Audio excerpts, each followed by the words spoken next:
ONG, Association de la société civile. Venez, on va se parler un peu. Une grande partie des sessions de formation dans notre environnement est tenue par les ONG et par les associations de la société civile. Oui. Ces deux organismes-là, ils sont appelés dans le cadre d'un apport pour contribuer à l'amélioration des conditions de vie des populations, à former les populations. Petit point d'adduction en eau potable, il faut former la population à la gestion de ce point.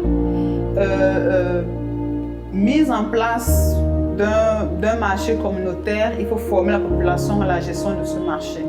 Mise en place d'un point de santé communautaire, il faut former 2 ou 3 personnes à la gestion de ce point de santé communautaire. Et à chaque fois, on fait appel aux ONG, on fait appel aux associations de la société civile pour qu'elles implémentent ce type de projet. Seulement, comment vous mesurez la formation que vous avez apportée aux populations? Parce que derrière, les bailleurs de fonds qui vous ont sponsorisé, les mécènes qui vous ont apporté de l'argent, qui vous ont subventionné, attendent que vous leur apportez un rapport et surtout des preuves de ce que vos formations ont réellement été dispensées et ont réellement impacté la communauté dans laquelle le projet a été réalisé. Vrai ou faux? Et alors, pourquoi est-ce qu'à la fin vous vous retrouvez en problème, en difficulté avec vos bailleurs de fonds, avec vos mécènes? Parce que vous leur proposez des rapports dans lesquels ils se rendent compte que vous dites que vous avez formé, ils doivent seulement croire en votre bonne foi. Parce que les preuves de formation restent floues. Oui. Vous êtes un promoteur d'ONG, vous êtes un promoteur d'association de la société civile. Je vous interpelle aujourd'hui avec le digital learning. Je vous dis, mettez-vous au digital learning pour être transparent et clair avec vos bailleurs de fonds et leur apporter des preuves claires et concrètes du travail que vous réalisez. Je suis Astrid de la Han Academy. Je suis Digital Manager Learning. Le digital learning, c'est ma passion. Et je suis là aujourd'hui pour vous transformer, pour vous apporter des outils qui vont vous permettre de vous transformer durablement et de passer à un autre cap de votre métier de formateur. Parce que sinon, vous allez disparaître avec la formation traditionnelle. Donc, revenons au sujet. Pourquoi les bailleurs de fonds boudent vos rapports? Parce que vous leur apportez des rapports qui disent que vous avez formé des populations, mais ils ne peuvent pas véritablement mesurer la force de votre formation. Or, si vous avez une plateforme de formation, alors le bailleur de fonds peut aller sur la plateforme de formation, juger de la qualité de vos formations. N'est-ce pas une bonne chose? Deuxième chose, si vous avez une plateforme de formation et que vos étudiants ont accès à cette plateforme de formation-là, les étudiants laissent ce qu'on appelle en informatique des traces. Alors le bailleur de fonds peut s'en servir pour juger de la participation des étudiants à la formation. N'est-ce pas une bonne chose?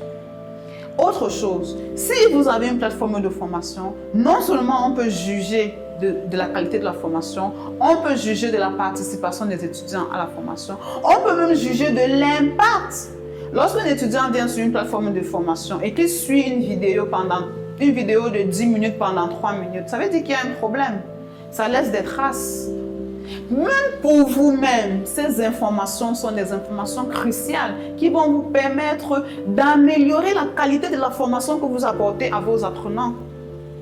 De savoir que, ok, quand j'ai tourné cette vidéo, je pensais que j'avais donné le max. Oui, quand j'ai créé ce contenu, je pensais que j'avais mis dans ce contenu le max. Je pensais que j'avais dit exactement ce qu'il faut. Sauf que l'étudiant a décroché au bout de 3 minutes de vidéo. Ça veut dire qu'il y a un problème. Mais si vous n'êtes pas dans le digital learning, vous êtes juste dans une formation traditionnelle, ou bien vous êtes dans le groupe WhatsApp, ou bien vous êtes dans le Zoom, formation Zoom, et que l'étudiant a seulement mis son nom, il a éteint sa caméra, il a éteint son micro, et il est parti faire la vie du poulet. Comment vous savez qu'il a écouté votre formation et que votre formation l'a impacté? La force du digital learning. Le digital learning va vous crédibiliser. Le digital learning va vous approuver auprès des institutions de subvention, auprès des personnes qui vous apportent un soutien, qu'il soit financier, matériel ou humain. Quand vous faites du digital learning, vous commencez déjà à être à un autre cap en tant qu'ONG, en tant qu'association de la société civile. Parce que en plus, si vous faites dans du digital learning, vous ne touchez plus seulement les populations de votre communauté, vous touchez aussi d'autres populations. Sans compter que tant que votre plateforme existe, votre formation existe et par conséquent, un étudiant qui était là hier peut revenir aujourd'hui pour se recycler s'il a oublié 2-3 trucs. Est-ce que dans une formation en présentiel, il va faire comment? Il va appeler l'enseignant pour dire que tu t'as retrouvé en nous parce que j'ai oublié ce que tu avais dit hier. Il a oublié, Il n'a pas compris, Il a sauté la partie là, Le digital learning, c'est votre sauveur. Ne négligez pas ça. Le digital learning, c'est votre sauveur. Ne négligez pas ça. Prenez ceci en compte. Prenez ceci véritablement en compte. Mettez-vous dans un processus où vous faites un travail qui est mesurable, qui est traçable. Cela tient de votre crédibilité. Et vous savez quoi? Plus vous êtes crédible dans un environnement, sur un marché, plus vous êtes périn. Ne travaillez-vous pas à votre pérennité? Ne vous demandez-vous pas chaque jour comment vous allez faire pour rester plus longtemps sur votre marché? Alors voilà une solution. Faites du digital learning. Vous formez les populations, vous formez des communautés. Touchez plus de personnes en faisant du digital learning.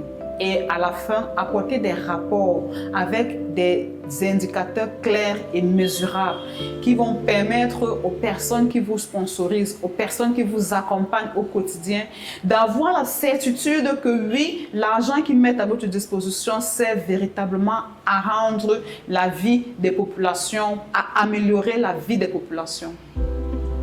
Donc, je fais appel à vous aujourd'hui, vous les ONG, vous les associations de la société civile, vous tous qui êtes intégrés dans les processus d'amélioration des populations, dans les communautés, dans les couches pauvres de la population. Je fais appel à vous parce que le digital learning est encore plus important pour vous, parce que derrière tout ce que nous venons de dire, il y a simplement aussi le fait que vous dépensez beaucoup d'argent en location de salles, location de matériel pédagogique, alors qu'en faisant du digital learning, vous réduisez vos dépenses. Et en réduisant vos dépenses, vous pouvez augmenter encore le nombre de personnes vulnérables que vous pouvez soutenir dans votre ONG, dans votre association. Le digital learning est aussi pour vous. Sortez de vos routines. Sortez de vos routines. Et engagez-vous sur la voie de l'innovation. Et pour cela, Anne Academy est là pour vous accompagner.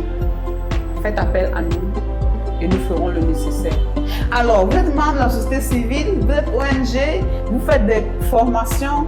Est-ce que cette vidéo vous parle? Si elle vous a parlé, venez nous dire en commentaire comment elle vous a touché et comment est-ce que vous pensez à partir de maintenant que le digital learning peut véritablement transformer vos vies. Et au passage, likez, commentez, partagez pour qu'ensemble nous puissions créer le digital learning à l'Afrique francophone.